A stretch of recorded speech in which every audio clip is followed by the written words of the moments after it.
Welcome back to the Movie Draft House. I'm your host, Mark, and that's your host, Jeff. Mark, man, how we doing? Hey, it's another great day here in the House of Draft. Jeff, tell them what the theme is this month and what we watched this week. The theme, okay, is, as you put it, it's called Family Matters. We're talking about movies starring blood relatives. Yep. Yep, none of that marriage horse shit. Blood The relatives. fuck out of here, spouses. Yeah, this is bullshit. So this week, we watched a old movie, because that's me. You know who picked that, because Yeah. it came from the 80s, right? We watched Wall Street. It's from 1987. It runs for 2 hours and 6 minutes, and it stars Michael Douglas.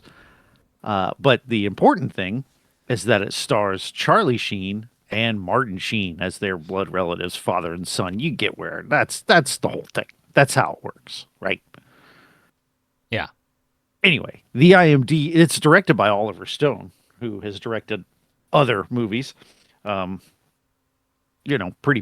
big ones. I think of what is the one where everybody kills everything? Natural Born Killers, JFK, Born on the 4th of July. If you want to hear the Born on the 4th of July one, check the back catalog. We did that. Yeah. He's a bit long in the tooth as a director, or his films are a bit long in the tooth, I should say. You may have picked his shortest film here with Wall Street, being it's 2 hours and 6 minutes. I really wasn't aware it was an Oliver Stone film when I picked it. Yeah. So, Jeff, had you ever seen this movie before? So I've definitely never seen it in its entirety. I do remember my sister, or maybe my dad, someone when I was really a lot younger, watching it and me being like, this looks like the most boring thing ever to a kid, right? What kid wants to watch a movie about the fucking stock market? Right. Not me, right? And I don't think any kid. I still And don't if you're want a to watch kid- a movie about the stock market. Well, I'm trying to think of what other movies. The about Wolf of stock Wall market Street have I seen. is really good. There's Wolf of Wall Street, and then there's The Big Short, Yeah, which I haven't seen. I haven't seen that either. I heard it's good, but That's Adam McKay, though, isn't it? yeah, Oh, I gotta watch The Big Short. We'll have to figure that out. yeah. The Wolf of Wall Street, and I think it's entertaining because it's zany, right? The characters Yeah, it's are comedy. over the top, right? But like with this, and I had never seen this movie either in its entirety. There was parts I was like, oh yeah, I remember that, but then the rest of it I was like, I don't know what's happening. I will say this. And we said it before when we did Michael Douglas, or no, we didn't do Michael Douglas. Oh, We I did. knew this was coming up. We've done enough movies to fit into a Michael Douglas month. 100%. And they're all 80s films, and that's fine. I don't know. I personally, my favorite era of Michael Douglas is 80s and 90s. Yeah, and him being the villain here is kind of right up his alley here in this era of filmmaking that he was in. I enjoyed his performance here. Actually, I enjoyed probably all of the performances. With Sheen, young Sheen, fucking Charlie Sheen. Mm-hmm. I actually thought he was really good here, and it's easy to see why he was so lauded early in his career as kind of maybe the next big thing. Well, he's the next Martin Sheen. Well, I I actually will say Martin Sheen acts circles around Charlie Sheen, though. no, It's Martin not Sheen. even- Martin Sheen acts circles around everybody in this film. Yeah, he's- But that's kind of par for the course for Martin Sheen. But Well, it's funny. I grew up because being at my age, Charlie Sheen was the star to me growing up. He was and I'm talking about him as an actor, not as a human being. Sure, Because sure. we know that he's a terrible human being. But his films and his roles, I think of his cameo in Ferris Bueller's Day Off as being really funny. I love the Hot Shots movies. And just a lot of things. I like the movie Men at Work, which stars his brother Emilio Estevez, and was on my short list to be Hmm. in the theme this month.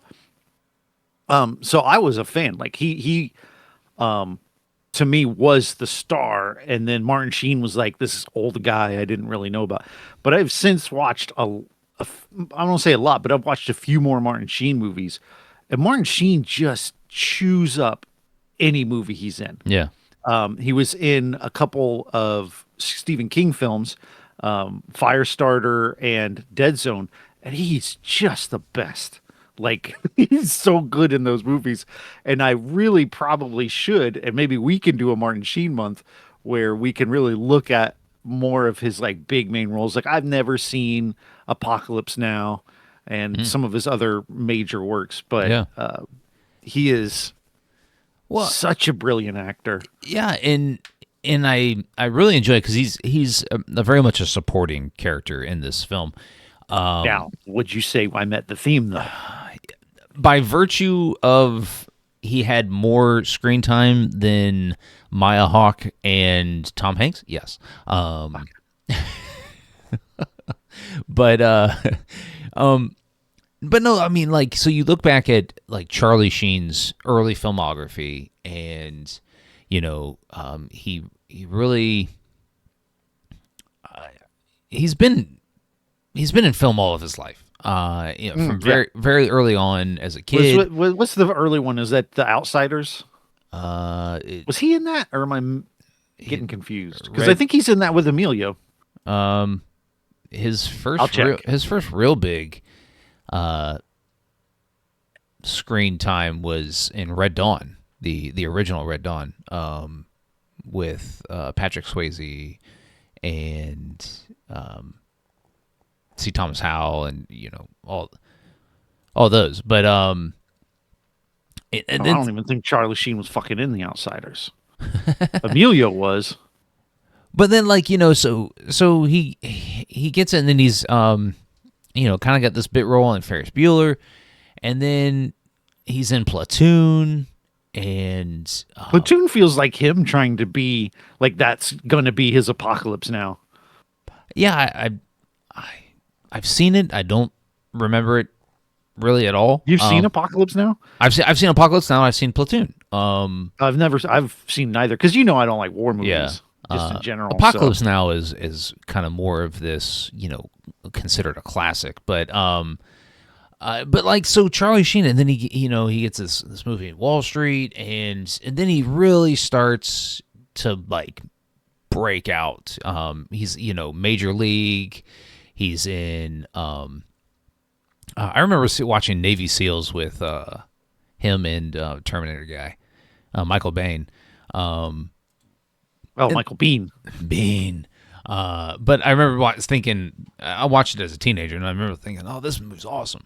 But, Charlie Sheen is somebody that had he stuck around, I mean, he was in the Arrival, Major League 2, Three Musketeers. I remember that. I like his early career, 80s and 90s.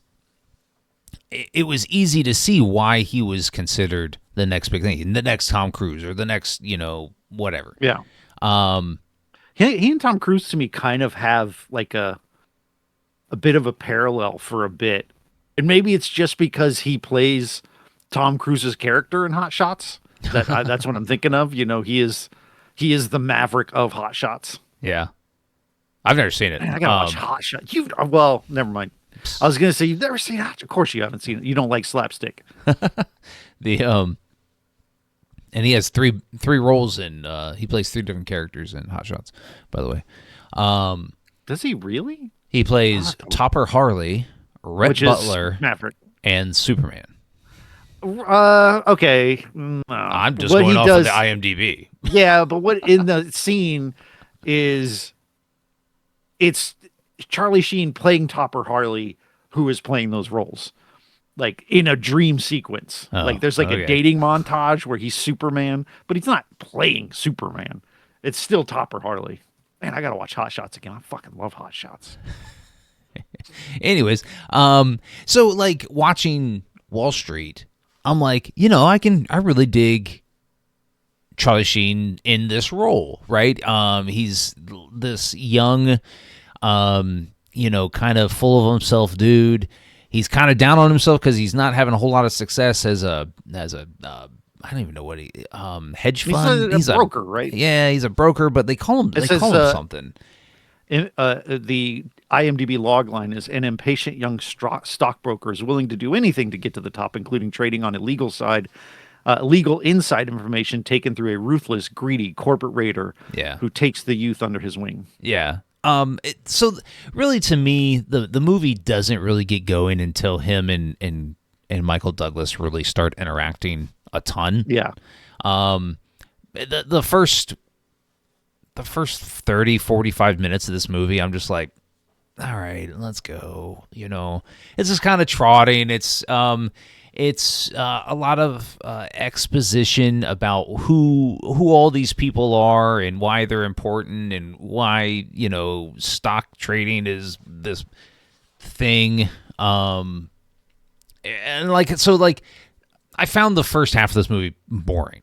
And that really doesn't have anything to do with Charlie Sheen, or has everything to do with Oliver Stone's script here, and just kind of being about the stock market and what these people I don't care.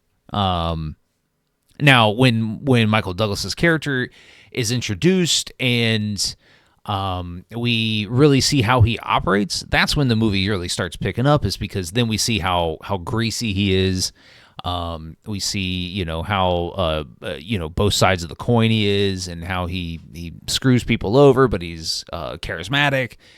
And and then when Charlie Sheen's character gets involved with him, like day to day, that's when this movie really gets going. And then it's a good movie from that point on. And I did not enjoy the first half of this movie. Yeah. Well, and I think I'm trying to think if there had been any like big time stock market movies before this. And being that it's called Wall Street, it makes me think that it's probably the first Maybe, of its kind. Yeah. And so I think maybe explaining what the fuck is happening is kind of what they're doing on the front end. Like, what are stocks? And I still don't understand. Like, when you remember, I don't know, the whole GameStop explosion that happened in their stock a few years ago. I think it was like maybe even 2020, where their stock went through the roof. And all these rich people were whining and complaining and crying on TV, and it was hilarious. They talked about shorting a stock, and I'm like, what the hell does that mean? Yeah. And it took forever for me to figure it out by watching videos and like, what the hell does shorting a stock mean? Yeah. And I finally got it. But now they do all kinds of jargon and stuff. I'm like, I got no idea what any of this means. And then like the last 20 minutes of the movie is this plot to both raise and then lower stock prices to get someone to be able to buy in, which is fine. And I think it actually illustrates kind of the way people play the stock market, right? Yeah. And why insider trading is illegal, because they play a game like with the stocks. Well, I guess the movie does a good job of like illustrating hostile takeovers of corporations, by outside entities that just gobble up, stocks and, you really influence it by just flooding the market with by selling, right? And and so like, oh, and by the way, Trading Places in 1983 is about Wall Street. Not to this extent, but okay. What's his face? Good to know. Dan Aykroyd is the Dan Aykroyd and Eddie Murphy. Yeah, but Dan Aykroyd is the broker in that movie. I gotta watch. See, that's one I've never seen. That is definitely my blind spot, but it's also right up my alley. So I Yeah. gotta watch that. Yeah, but according to the Google, Trading Places is pretty much the most well known early Wall Street movie. And so, and then in here in '87 you have this one. But you're right. There are few and far between movies that really highlighted early, you know, and I actually don't know. Like the stock market's been around for a long time, but I mean, you got the Great Depression. yeah, I just don't know. And like you, I don't know a whole lot about stocks and bonds and anything You like that. sure? Yeah, no, I don't. And it's hard for me to get like invested in a movie that's about that shit. When it's a very serious movie, right? Like we talk about Yeah. Wolf of Wall Street being a comedy and just kind of being this zany look at this one guy and how he influenced a lot of other things. But the characters in that movie made me invest into it. And while the characters in Wall Street aren't bad, like I would say they're solid characters. And Michael Douglas is a very solid character. Charlie Sheen, his character is very solid. I just, other than Michael Douglas, I never really was invested in, any of these characters for any length of time, especially 2 hours. But also, the movie doesn't really, it doesn't highlight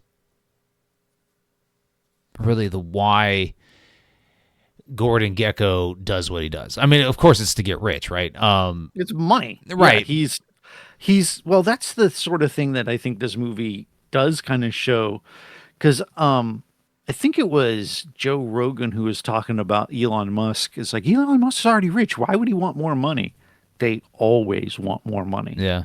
I mean, They always want more money. I think the richer, because I don't know because I'm not rich, but the richer you are, the more risk you take, right? And with your money, and you take a giant risk because you can afford it, and then the risk doesn't turn out like you wanted to. Now you have to make more money. And so I think that's the kind of the cycle of rich people. They make investments, and the investments don't turn out, and they have to make that money back. And so, you look at the richest people on the planet: Elon Musk, Bill Gates. Those types.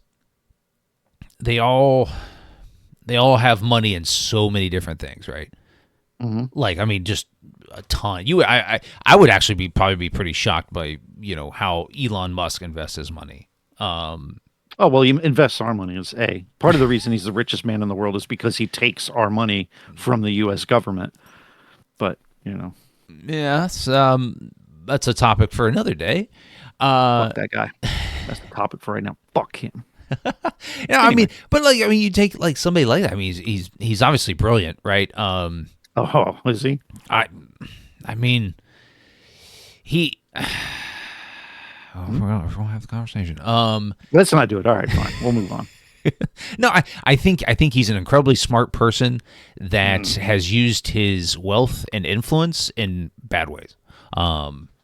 So I think if Elon Musk was interested in helping people, he very much could do so in ways that would further humanity. And I think he's done he's done a adequate job as one of the richest people, maybe the richest person on earth. Are we still talking about Dumpus? Can we move on? Well, I was just saying, like, I mean, he's got a space plan, right? He's very science based, and like, I don't know. I think the space thing is cool. I don't really get involved in like the money or where it comes from, but It's your money. Well, I mean, like, it's your money. I mean, I can't control it, right? I mean, let's move on. What did you think of Michael Douglas here? He plays Michael Douglas, and I think that's one of the things when I was watching this that you are not, as you've said several times, not really a Michael Douglas fan. Yeah. Whereas I am. I think he plays Michael Douglas. A lot of his, all the beats are there for a Michael Douglas movie. Except for him. No, no, that's there. I was gonna say because Michael Douglas always plays a character where he gets really hot women. Yeah. Yeah. And that's here as well. Michael Douglas is actually in a lot of ways not too dissimilar. Hear me out from Van Damme, in that there's a formula. Obviously, he's not doing spin kicks and shit. Yeah. But he has what I would call his acting spin kicks. You know, his little All right. yell that I'm he with you. does. Yeah, he has various beats that he hits in his movies, and kind of his real bread and butter is playing the guy who is manipulating the situation, Yeah. who is doing it with, logic. He's got a plan. He's out thinking you, and that's the character that he plays in this. He plays that character in A Perfect Murder.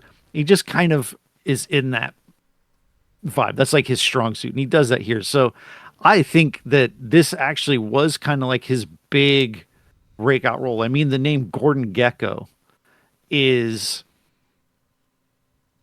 kind of, I feel like, transcends the movie even.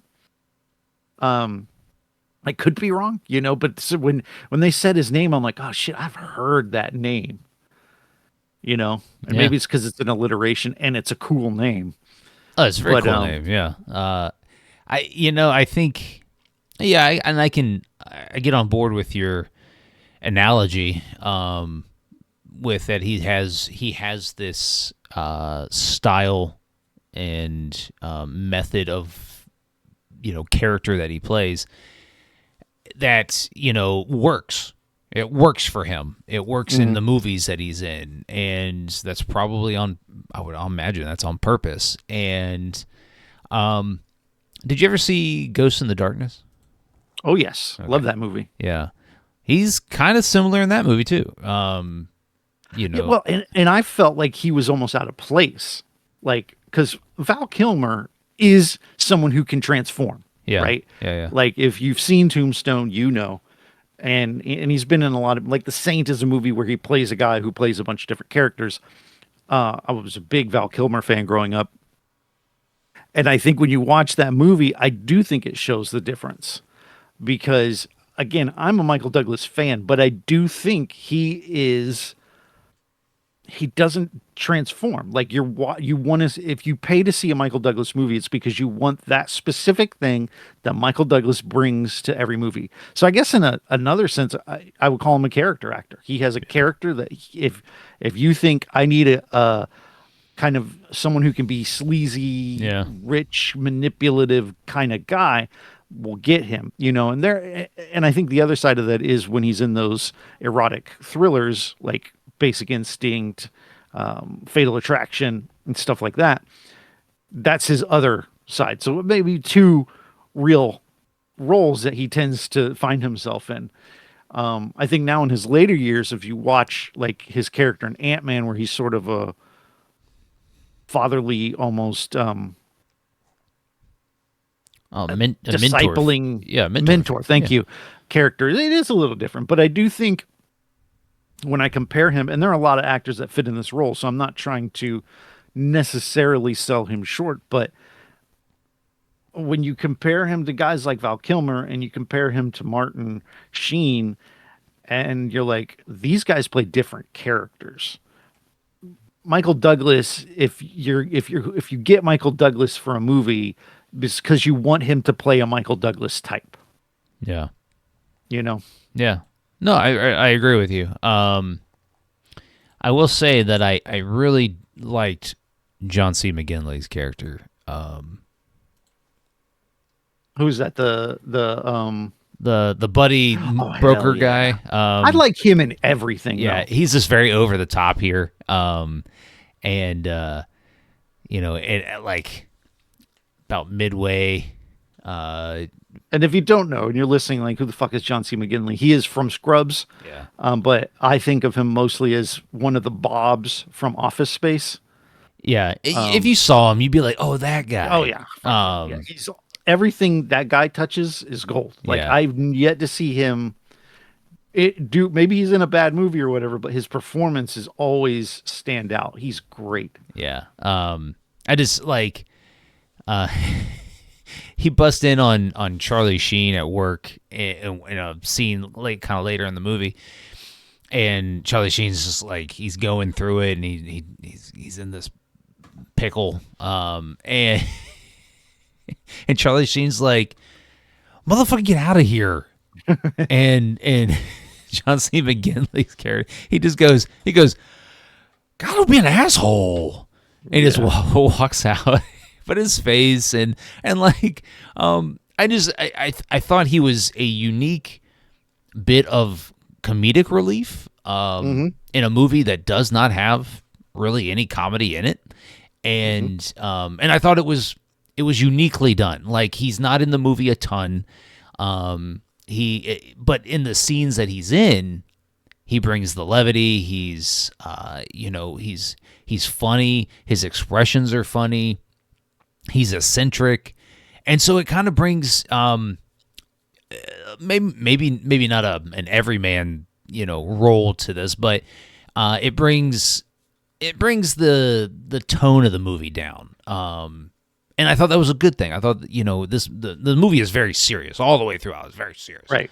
And most Oliver Stone movies are all serious, but I thought his character did a good job, and I think a lot of it's based on his performance. Did a great job of interjecting some comedic value into this movie when it needed it, because these types of movies that are very serious and they involve subject matter that maybe a good chunk of the population really don't understand.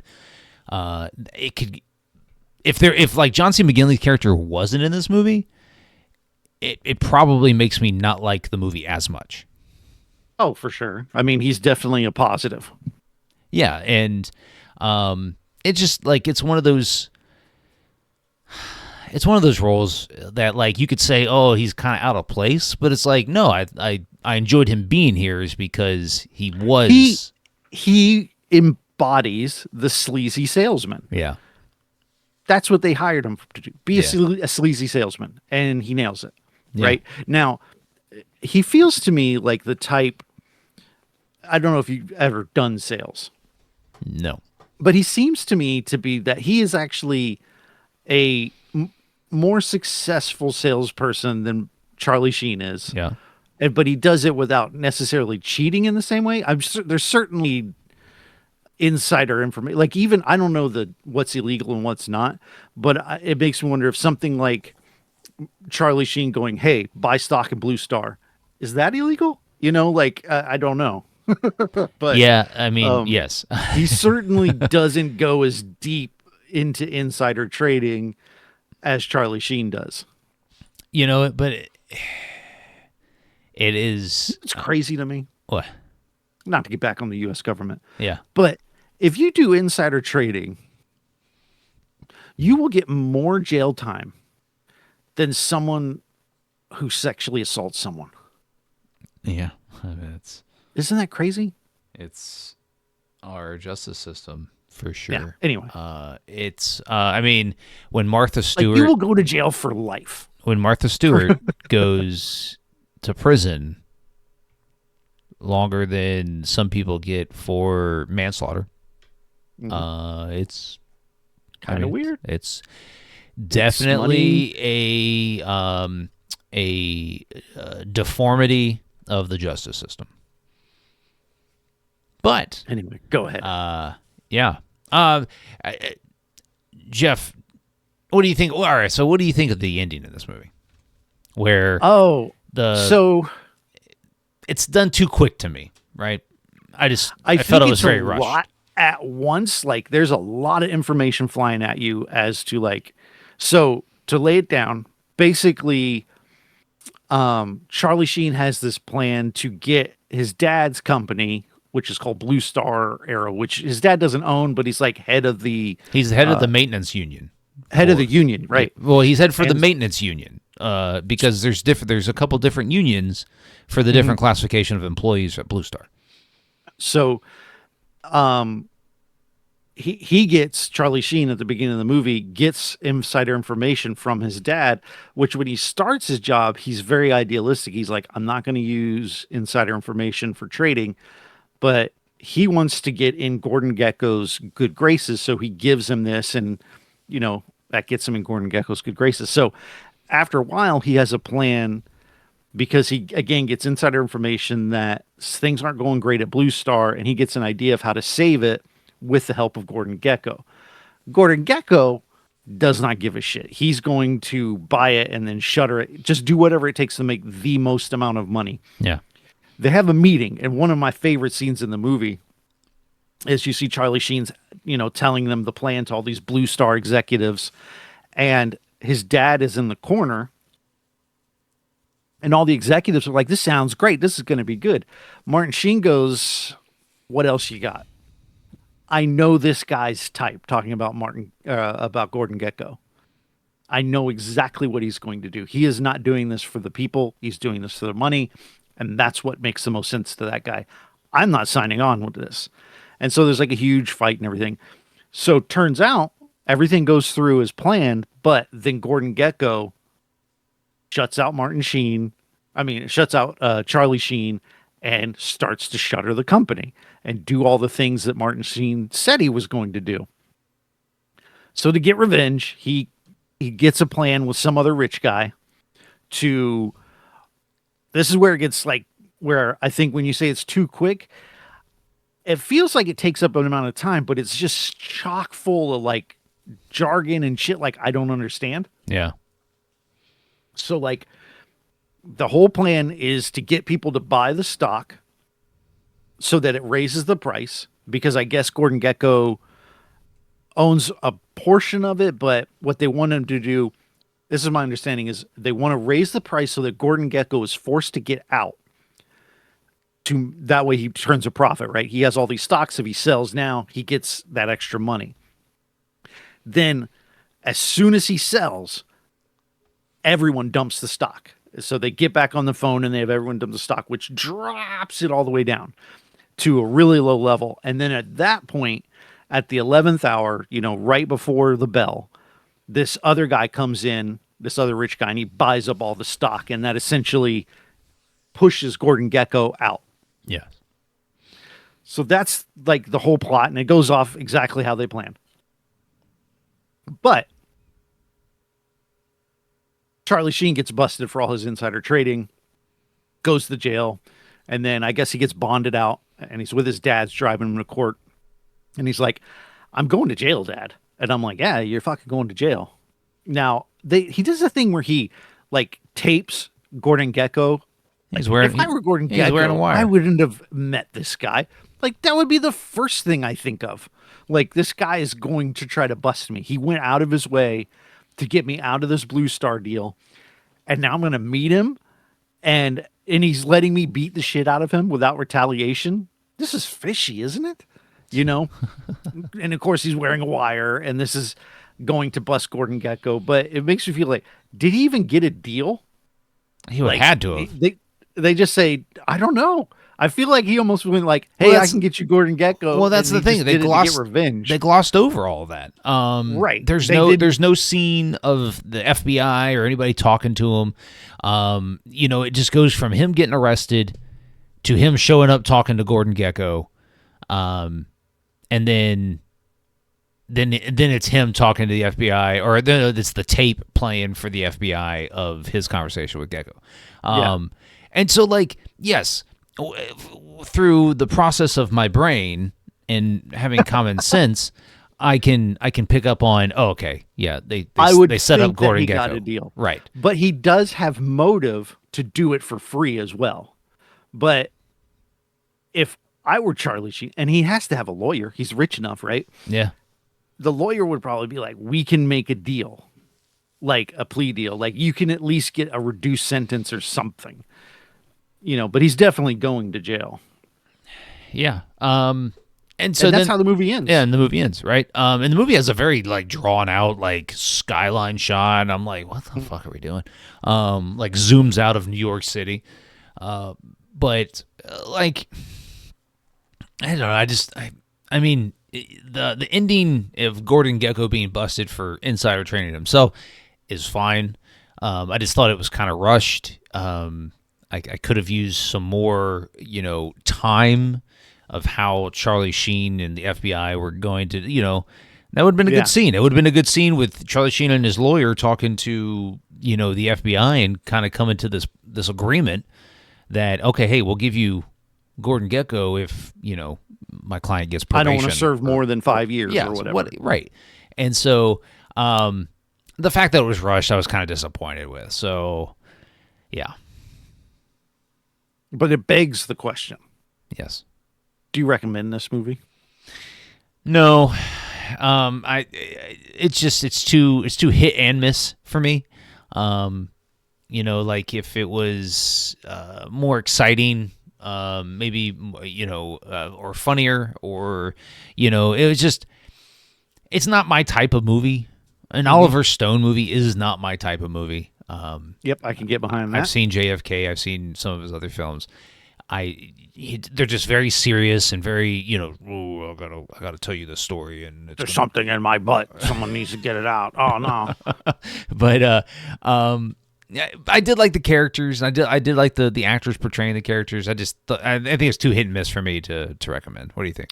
Yeah, we didn't even talk about Daryl Hannah. She's not very good in the movie, and I like Daryl Hannah. Like her in Kill Bill Volume 2, love it. But I felt like she just was wasted in this. They cast her to just be arm candy, and she's the kind of actress that I think could bring more to the movie, and she doesn't get the opportunity to. Well, like so real quick, there could have been so much for that like subplot They of never of, get into of the Charlie fact that- Sheen getting with Michael Douglas's chick. but she's also with some other dude. Yeah, right. Like, So like, there's like she's got a stable of dudes. yeah, And they never get into that. And Right. Charlie Sheen, I think, knows that she's with this one other guy who's not really in the movie, but but he doesn't know that her and Gordon are a thing. And her and Gordon being a thing just feels very much like friends with benefits, I guess, because Gordon Gekko knows that they're together, and she feels comfortable saying, "I think I'm falling for him." And he's like, he doesn't even get upset. He just goes, "Does he know about us?" Right. And to him, I think she's just another commodity. And so, but that never comes to a head. They end up breaking up, Daryl Hannah and Charlie Sheen, and then she disappears. yeah. But it could have been so much. That could have been so much motivation for one or the other. To do the diabolical thing, right? And I just really feel like that was kind of a missed opportunity. Why even have the subplot if you're not going to do anything with the subplot? And yeah, that was I'd completely forgotten about the female in this movie, but I agree. Yeah, I don't recommend it, despite the fact that Michael Douglas won an Oscar for this. Did he really? Yep. Best actor in a leading role. Wow. Okay. Now People love this movie. Now we can watch Wall Street Money Never Sleeps, starring your boy Shia LaBeouf. Do you see yourself watching that? I want to say I've seen it, but I don't remember it. So Money Never Sleeps is a line from the original Wall Street where he calls Charlie Sheen and he goes, "Hey, get up. Money never sleeps." Yeah. Also directed by Oliver Stone. I mean, it's Sort of a it's a legacy direct sequel. I might have to watch it. I got to know what happens to Gordon Gekko, right? Like what happened after he gets busted? Like how does he jump back in? You would think that after you get busted for this, you would not be allowed to trade anymore. It's kind of like the people who do crimes on the internet. one of the things is you are not allowed to be near internet connected devices. Yeah. That is part of why you're allowed on the streets. So it makes me wonder if what he does, I might watch this. It's kind of because Gordon Gekko is an interesting character. Yeah. Put it on the Plex. Put it on the Plex, and I'm interested. I think I'm interested as well. Which kind of like slaps our non-recommendation into the face. Well, again, like when we recommend something, it's because we both. It's got to mean damn, something. That was a right? good Yeah. movie. Yeah. I really enjoyed watching that, and I don't think I ever hit a point in the movie where I was like, "Damn, this is a good movie." Yeah. I found it entertaining but it didn't go beyond just being like, that was an enjoyable watch. I had fun watching that, and I'm moving on with my day. So, that being said, Gordon Gekko's like knowing the movie leaves you with no information really about Gordon Gekko went down, but then what? And so I feel like there's some meat on that bone. Maybe the reason it took this long to get a sequel is he's been in jail the whole time, Well, that's the plot line is he's released from prison and he meets Shia LaBeouf, and I don't know what happens from there, but who plays his son. Yeah, I think I am going to tackle this one. It looks interesting. And I like Michael Douglas. Like, even though I spent like 5 minutes talking about how he doesn't have a lot of range, the range that he does have really appeals to me. Yeah. And I find him to be very engaging to watch on screen. Yeah, and I'm a big Shia LaBeouf fan, so what more? And I think this was the Money Never Sleeps movie was done at like when Hollywood was the next big thing.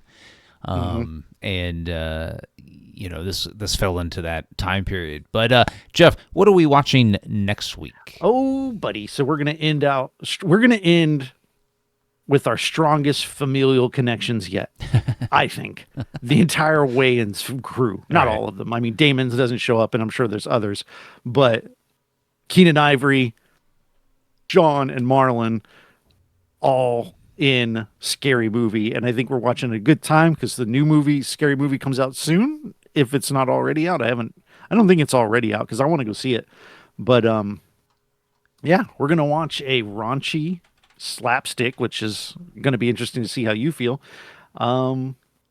Unapologetic comedy. Is it Scary Movie 7? What number is it? I want to say 6, but they're just calling it Scary Movie. You know how they do. Yeah. Because I can't find it. I wish people would find a better way. Oh, Scary Movie 2026. Okay. To relaunch.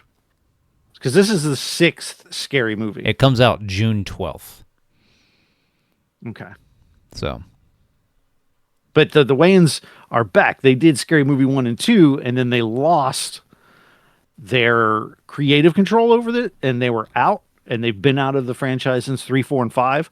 I've not seen 4 and 5. I've seen 3, and it's got Charlie Sheen in it. Yeah. But I thought it was fun. But I'm excited to see them kind of back, and they got Anna Faris, they got Regina Hall. Yeah. Everybody's coming back, so that's pretty sweet. I mean, from the trailer, trailer, Terry. Oh yeah. The trailer, it looks good. You know who's low key severely hot? Severely. Cherry O'Terry in Scary Movie 1. I don't know what it is. Who is it? Cherry O'Terry. She's the one. She basically plays the Gale Weathers character. You'll see. It's been so long since I've seen Scary Movie. I probably have not seen it since it came out. What's her name? It's like Gale Hailstorm. Gale Hailstorm. Yeah. Is that like a porn name? No, because it's Gale Weathers, which is Weathers. Oh, what is the actress's name? Sherry O'Terry. I'm going to drop a link for you. Sherry O'Terry. That's a wild It's with an name. I. CHERIOTERI. She's an SNL alum. Oh. Yeah, I don't know. Oh, Sherry O'Terry with an O. Gotcha. Gotcha. Oh, did I say Terry? I don't know. I was not looking for that, but yeah. I mean, okay. yeah. Anyway, I'll see. I'll be the judge of that. All right. Jeff, do you want to tell them what our theme is for May 2026? Yeah. So think of the movie Back to the Future Part 2, where Marty goes to the future. And in that movie, the future is 2015. The day and age we live in now, we've passed 2015. So I want to go back and look at the movies that predicted the future, and we have now passed that date, so we can go back and see what they got right, what they got wrong, and I think it'll be a lot of fun. I'm calling it Days of Futures Past, Solid. and I think we're gonna have a lot of fun. I think that's the best way I've ever explained it, though. Yeah. That I want to see the futures that people predicted in film, that those dates have passed, and now we get to see I mean, what they got right. I think the one that just like immediately pops to mind is Terminator 2, right? You don't have to twist my arm very hard to watch fucking Terminator 2. No, but I'm saying like that would be an example where Yeah, I think Demolition Man fit in that, and that's one we've done in the past. yeah. Yeah, just I think that it'll be a lot of fun to kind of critique and see like, oh, they got this way off. You know, like we don't have hologram sharks or flying cars from Back to the Future Part 2, you know, but I don't know if it got anything right, to be honest. Like our newspapers don't change. We don't have hoverboards. We have things called hoverboards, but they don't hover. Boy, Yeah, they didn't even have cell phones in there, did they? No. See, that would have been a great thing for them to predict. Self. Now they did predict like picture in picture and like us having 3,000 channels and putting them all up on the screen at once. Yeah. And you do have personal devices, but it's all headgear. It's not phones. Like, and they're all like, oh, someone's at the door. So there's things in there, but let's not do Back to the Future 2. I am not going to do Back to the Future 2. That's probably just my best example. That's the worst Back to the Future movie. It's hard to disagree. Anyways, yeah. So join us next week as we watch Scary Movie, and it's draft night. So we'll be drafting for Days of Future Past next week. But what you can do in the meantime is hit the subscribe button when it pops up if you're watching here on YouTube. So you don't miss any future content here on our channel. And if you want to follow the podcast on all your favorite social media platforms, we're at Movie Draft House. You can find us on Twitter, TikTok, Instagram, right here on YouTube. Jeff, tell them where they can find you. You can find me on the worldwide internet. My other podcast is called Chronologically. You can find it wherever you're listening to this, except for YouTube. And that's it. That's all I got to pitch. Yeah. Jeff, any last words? Nope, none whatsoever.